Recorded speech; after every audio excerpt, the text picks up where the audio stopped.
Vamos a tomar contacto ahora con Rubén Giustiniani, diputado provincial del bloque Igualdad y Participación. Este bloque lo conforma junto a la diputada Silvia Ausburger. Muy buenos días, diputado Giustiniani. Gracias por atendernos. Marcelo Malvestiti le habla. ¿Qué tal, Marcelo? Cintia, gracias por la comunicación. No, por favor. Bueno, hay algunos proyectos presentados en la legislatura santafesina, Rubén, que proponen congelar las tarifas de luz y agua. ¿Esto considerás que los aumentos de las tarifas de servicios públicos tendrían que haberse dado en forma gradual y no tan así, tan abruptamente? Sí, el proyecto que presentamos con Silvia Ausburger, con Carlos Beltrade, sí, y con Memé Meyer, planteamos en nuestro proyecto de ley que ningún aumento de tarifas, tanto de electricidad como de agua, deba estar en el corriente año por encima de lo que son los aumentos salariales y por encima de lo que es la inflación.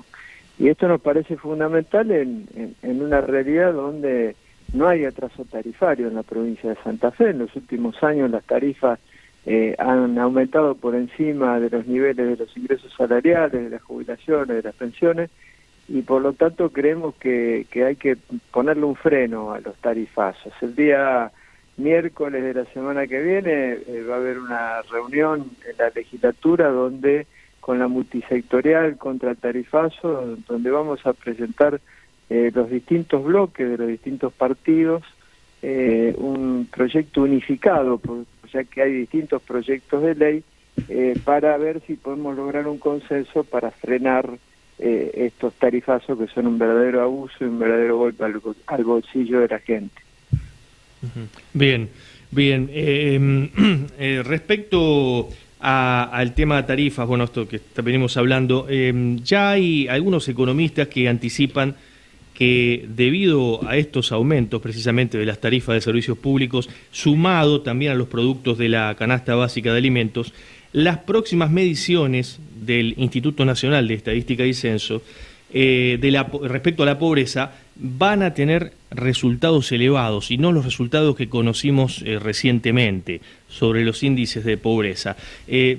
¿Coincidís en esto? ¿Qué pensás al respecto sobre que realmente la pobreza no es lo que están diciendo, sino que sumado a todos estos aumentos va a estar por encima de lo que midió recientemente el INDEC, ¿no? lo que publicó? Sí, Marcelo, claro que coincido, porque con estos análisis es clarísimo que estos tarifazos generan dos efectos claramente contradictorios con lo que el mismo gobierno quiere que se produzcan. En primer lugar, la baja de la inflación. No va a haber baja de la inflación en la medida que haya estos tarifazos, porque estos tarifazos tiran la inflación para arriba. Sí. Esto, cualquier economista de la procedencia que sea, es inevitable que haga este análisis, y cuando se conoce que la inflación del mes de marzo va a estar por arriba de los 2 puntos y que la inflación acumulada de enero, febrero, marzo ya va a estar en la mitad de lo que se estimaba para todo el año, evidentemente que estamos hablando de eso. Pero el segundo efecto negativo es que cada tarifazo es un golpe al bolsillo y le quita poder adquisitivo a los salarios y a las jubilaciones. Es decir, que la gente cada vez más, el tema de pagar la luz, pagar el gas, pagar el agua, se hace un costo infernal que contrapone también el criterio de que la gente consuma más para que haya más crecimiento. Es decir, que acá hay un retraimiento del consumo de la gente, salvo algunos números que se tiran, que son muy nichos, muy específicos, pero en la inmensa mayoría de la población hay una contracción del consumo, claramente, producto de estos tarifazos. Es decir, que los dos efectos negativos que tienen estos tarifazos hacia la economía es aumentar la inflación y retraer el consumo. Y creo que me parece que es hora de ponerle un freno a esto, porque los funcionarios entre 4 paredes miran números distintos. Y yo creo que en la provincia de Santa Fe, incluso, como lo dije al principio, no hay un atraso de la tarifa, como lo escuchamos a veces funcionarios nacionales que hablan por la televisión nacional a todo el país, pero hablan con la realidad de la ciudad de Buenos Aires, donde ahí sí había atraso tarifario, que no es la realidad de nuestra provincia. A esto hay que sumarle que el último índice de confianza al consumidor dio que el 63% de los consumidores locales considera que la situación económica del país ha empeorado. Claramente. Nosotros hacemos, Cintia, ese relevamiento sobre 500 casos, que son encuestas que se realizan de manera personal en 25 puntos de la ciudad, tanto en los barrios como en el centro, que es un estudio muy riguroso que hace la Facultad de Ciencias Económicas y que es lo que estadísticamente se llama índice de confianza del consumidor. Y claramente en esta primera medición del año ha tenido una abrupta caída respecto a la medición última del año pasado, que es el dato fuerte que nos da, que el 63% ha perdido su confianza en la economía, y lo que más muestra este estudio respecto al del año pasado, que cae la expectativa futura, es decir, que el año pasado, en la última medición, todavía había gente que creía que el año que viene iba a estar mejor y que la situación del país, la situación económica, al año que viene iba a mejorar. En esta medición ya se ve una caída de esa expectativa futura, es decir, que ya la gente dice que está mal y tiene poca expectativa que esté mejor el año que viene, y eso también desde el punto de vista económico es muy malo.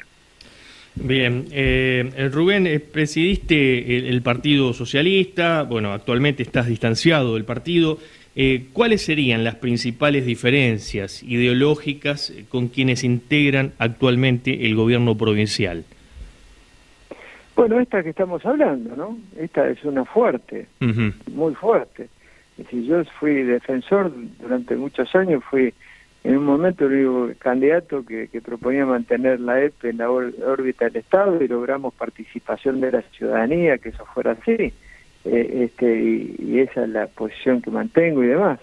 Pero servicios públicos que justamente son públicos, y por ser públicos deben dar un servicio a la gente de calidad y deben tener valores razonables.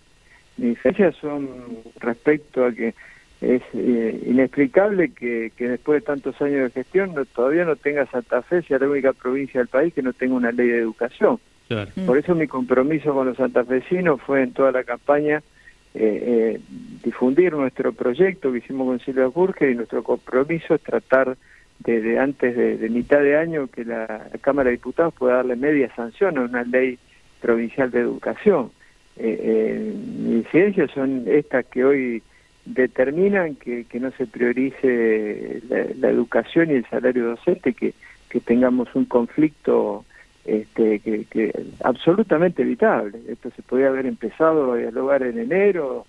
Es absurdo que por un punto la provincia no garantice las clases ante un reclamo legítimo de los trabajadores, que estamos hablando de una inflación que va a estar todos los economistas coinciden, más cerca del 20%, no tiene por qué ser los trabajadores la variable de ajuste, que es la que manifiesta el gobierno nacional, que las paritarias tienen que estar por debajo de la inflación. Eso no lo acepta ningún trabajador con mucha razón. Entonces esas son en concreto diferencias claras que hay a la hora de trabajar en estos temas, que son los temas que le preocupan a la sociedad y con los cuales nos comprometimos siempre. Claro, y encima, Rubén, el aumento del tema paritarias, encima en 2 o 3 tramos los incrementos. Entonces, cuando vos cobras el segundo o el tercer aumento, imagínate con la inflación que hay, te termina devorando, ¿no? ese dinero, ¿no? Yo creo que Santa Fe pierde una magnífica posibilidad de decirle al país que hay otra manera distinta de gobernar. Es inentendible también la firma de un pacto fiscal que lo único que favoreció a la provincia de Buenos Aires, que le dio 120.000 millones de pesos de manera constante y sonante, y las provincias solo tomaron compromisos que a futuro van a ser muy negativos para la misma. Es decir, yo creo que hay un modelo nacional en marcha claramente del macrismo y demás, que había posibilidad de esta provincia mostrar que se puede gobernar de otra manera, ¿no? Rubén, ¿cuál es tu opinión sobre este debate que se está realizando ahora sobre el canje de pasajes? Yo creo que es importante que se vaya a una transparencia de todo el sistema, porque ya con es importante que esto tome estado público y que todo el mundo lo debata. O sea, los gastos de la política deben ser muy transparentes, porque la experiencia histórica de Argentina y de los países de Latinoamérica y del mundo, es que cuando hay opacidad en los manejos de los dineros públicos, eso termina en problemas, termina con sospecha de corrupción, de malos manejos. Creo que eso debe transparentarse hacia un sistema que sea perfectamente explicable para la sociedad y que la sociedad pueda estar de acuerdo, porque en definitiva estamos hablando siempre de dineros públicos. Claro. En otro orden de cosas, ¿es necesaria una reforma de la Constitución provincial? Necesaria, creo que ya nadie puede discutir que sea necesaria, porque una Constitución que data del año 62 y que después del 94 se reformó la Constitución Nacional, nadie puede sustentar de que no hay que cambiar la Constitución de Santa Fe. Me parece que siempre el tema es, si ponemos el carro delante de los caballos y entonces llegamos a un punto de obturación del debate y que quedan en un tironeo de poder entre dirigentes, y creo que el proceso debiera ser al revés. Justamente estábamos hablando de las tasas. Yo creo que habría que darle a la sociedad, o hay que explicarle a la sociedad que una reforma constitucional consagra y debe consagrar derechos, por ejemplo, audiencias públicas vinculantes, por ejemplo, tarifas justas y razonables, por ejemplo, el tema de las paritarias. Y yo creo que ir a una constitución moderna es consagrar una cantidad de derechos de plebiscito, de referéndum de los ciudadanos, y eso puede hacerse una constitución moderna. Ahora, cuando invertimos la cosa y queda en un tironeo y aparece siempre el fantasma de la reelección del gobernador que la promueve, entonces eso es lo que inevitablemente hace que no haya progresado nunca ni los intentos que hizo Reutemann, Obey, Wiener, Bonfatti, y que ahora estemos en un punto también que no es un punto muerto, pero es un punto donde no hay claridad de qué va a pasar, ¿no? Más teniendo en cuenta esto que dijo Aranguren, que tiene el dinero afuera y que no confía del todo en lo que está sucediendo actualmente en Argentina. Sí, bueno, con ustedes hemos hablado en otra oportunidad. Yo soy autor del libro El contrato secreto del PF Chevron. A mí me dieron el contrato, le gané el juicio en la corte a Chevron y al PF. Sí. Está estructurado sobre empresas offshore ese contrato, en el estado de Delaware, en Estados Unidos, en las Islas Bermudas. Es un escándalo. Yo creo que es un tema fundamental y que es inexplicable cuando escuchamos que los funcionarios que hoy dirigen los destinos del país no confíen en el destino del país. Entonces, ¿qué le vamos a pedir al ciudadano de a pie que sufre todos los días la situación económica? Me parece que la ejemplaridad es un dato elemental en la democracia, la ejemplaridad de quienes tienen responsabilidades mayores, coyunturales, pero mayores que el ciudadano de a pie. Entonces, que ni puede pensar en sociedades offshore porque no le alcanza para llegar a fin de mes, ¿no? A veces eso hasta suena como un abuso de poder, ¿no? Ahí el diputado nacional del Partido Justicialista, Marcos Clery, ha dicho que el gobernador Lifchis actúa de manera funcional al presidente Macri. ¿Coincidís? Bueno, Marcos, él tiene su visión y tiene toda la legitimidad para hacer, más que hacer análisis de declaraciones de otros amigos, legisladores de otros partidos, tengo mi propia valoración, que era lo que antes estábamos hablando, ¿no es cierto? Evidentemente que el pacto fiscal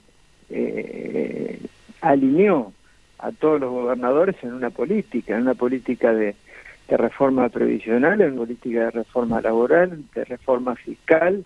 Es decir, cuando vos lees el pacto fiscal, es mucho más que una cuestión fiscal, es casi un modelo político que lleva adelante. Y lamentablemente todos los gobernadores que lo firmaron se encolumnaron en ese pacto, ¿no es cierto? Es decir, no había otra posibilidad, es la única justificación que yo escuché porque hablar de las bondades del pacto fiscal nunca escuché ninguna. Y el único fundamento que se dio es si no estaríamos peor. Bueno, yo no comparto esa visión del gobierno provincial de haber firmado ese pacto fiscal, pero evidentemente que ahí te encolumnaste, está claro con la discusión de las paritarias. Muchas veces hemos escuchado a funcionarios del gobierno provincial de decir no podemos ofrecer más que hemos firmado el pacto fiscal, ¿no? Así que eso está claro que es así. Rubén, muchísimas gracias por esta comunicación. No, un gusto. Gracias a ustedes por la comunicación. Gracias, muy amable. Rubén Giustiniani, entonces con nosotros en línea directa, diputado provincial. Vamos a hacer una pausa y enseguida regresamos.